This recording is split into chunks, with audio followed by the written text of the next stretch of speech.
Welcome back, everyone. We're feeling thoughtful. I am Danny. So, today we're going to go over this creation, part one. This is going to be part two. Just want to remind you, we're going to have an open mind here. I'm not trying to tell you what your subjective reality is because we're all observers here in this galaxy, this universe. So, we're all doing our own thing. We all look at it different ways. All I'm saying is we're keeping an open mind and we're exploring our imagination. So, let's get back to the task at hand. All right, so where we left off was we have just to do a little reboot here, a flashback of what we talked about. We have Source, which, Source, Brahman, God. We have what they also call mind blank, monad. The monad. This is also another word. All right, so we have the monad. It's split into two. We have two opposite forces. These are the energy in the void. The void in space in the background comes together in a black hole in the middle, and the black hole ejects the information out. And that's what we see as the fabric of space geometry, sacred geometry. We went over that as above, so below is just describing the microcosm that we are, a microcosm of the macrocosm, meaning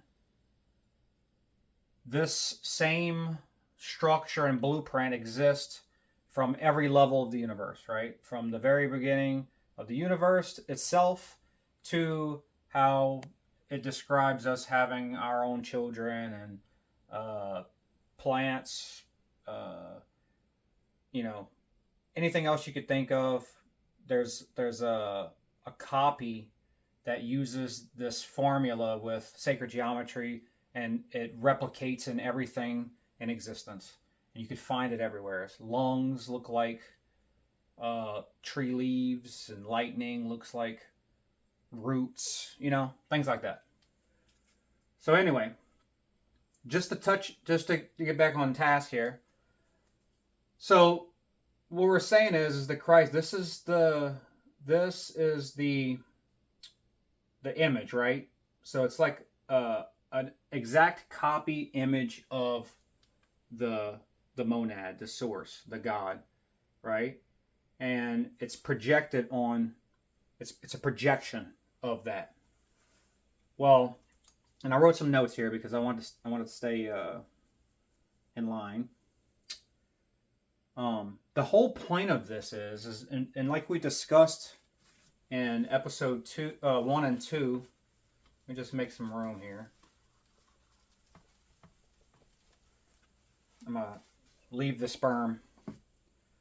What we're discussing is the two different types of experiences in the first one, right? We have the ever-changing experience, and then we have the eternal. This is your soul, okay? So the ever-changing experience is everything that's happening outside of you, and the eternal is the awareness behind it, right? Cat almost jumped on there. So what we described in the episode 2 was the ever-changing experience and how you could level up your vibes, your vibrations, how you could start to see the better things in life, right? If you remember, it's the station where you can get to the heaven station and listen to all the best music. And that just describes changing your perspective on life and making decisions where instead of making decisions that are in negative or in negative intention, you just flip the perspective around and you make it your decisions based on what can this moment teach me, right? And what lesson is there and the opportunity to make a choice that could send you on a different trajectory. All right. So then this is right here is the soul, and this is what we're talking about. This eternal piece is this, right? So we're not talking about the ego anymore. We're talking about the eternal soul. And the whole point of the universe thing here is to come back into unity. Remember we talked about unity. And so what do you have to do as an eternal soul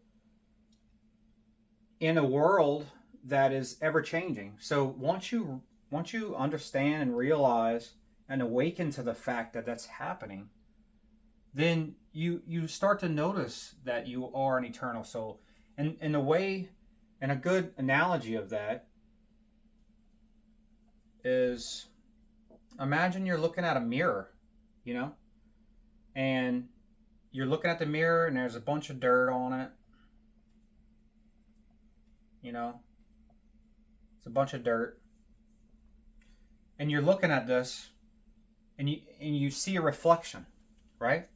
And the reflection has all your traumas, you know, all the maybe the negativity that happened in your life, all the good things as well. Like it's all clouding your vision. It's a distortion, right? You're getting a distorted view of yourself because the mirror is dirty. Well, you know, if we look at historical people, you know, Jesus, Buddha, these people came into existence without these distortions. They saw themselves in the mirror very clearly, right? They were like, they saw themselves as a direct image of God, right? In their own, you know, in their own way, right? And so what I'm trying to say is they saw perfection. They saw that underneath it all, we are perfect beings.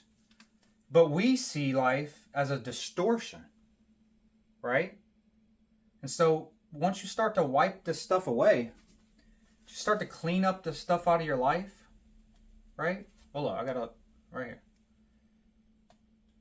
Oh, shoot, hold on. It's on this. It's on the cap. It's in my hand. When you start to wipe this away, you see clearly, you know? You gain clarity in your life. You start to see things from a different point of view. That we're abundance. We're everything that we've been looking for, right? And then you start to funnel that your energy into it more and more, because like I think Jesus said something about drinking the water from Jacob's well. You're going to stay thirsty. Well, that metaphor is all of these earthly things and desires and all these things that people chase, trying to find that thing, right? They're trying to find the meaning of life. But once you taste the clarity, what he meant by, if you drink the water that I have, you will thirst no more. Meaning, once you taste this feeling of clarity, like you don't look anywhere else. You realize that you have everything that you ever needed, right? And that's what we're trying to get at. That is the end goal. Whenever I said that you're trying to get back into unity and become one with God again, because you are in the image. You're just trying to get back to the place that you feel that, you know? And another part of that, once you gain the clarity, is, you know, it's a yin yang, so it's the light and the dark. So to become unity, you know, a lot of people, they don't really, the journey you go on, they don't accept, and this goes back to the second episode where I was talking about the ever changing. When you can't accept the things in your life that happen to you that may be bad, or your perspective of it was bad, then you attach meaning to it as guilt and shame, and that's what drags you down. But you have to embody the light and the dark. You have to embody the masculine and the feminine. You have to embody the dark side of yourself and the light side. You can't just be, well, monks do this. They go sit in a mountain and they just meditate all day, and they're in a state where they have to stay there because they feel the light, and they're addicted to that, and they stay there because they don't want to mess with the dark side of the world, right? They don't have to integrate anything. You could do that. It's up to you. But for the everyday normal people, the best way to feel this way is just to embody the two polars, right? You need to be both to be in unity. And that's the difference. A lot of people just get caught up in their life, and they get caught up with being shamed and guilty and all this stuff, but you have to embody it, right? You have to be both at one time in equality. And then you pair it with this clarity of mind, and you'll figure out your true potential and your true power. You'll figure this out. It'll just come to you. And that's what I mean by abundance will flow. Because at that point, you're not suffering anymore. The channel to the source is open. And wherever you point your mind to, obviously it's not going to be negative anymore. Then abundance supplies to you, and it just flows. And so that's just kind of the point of this video that I wanted to get across, just to unpack this just a little bit more. That way it fully embodied what I was the point I was trying to get across.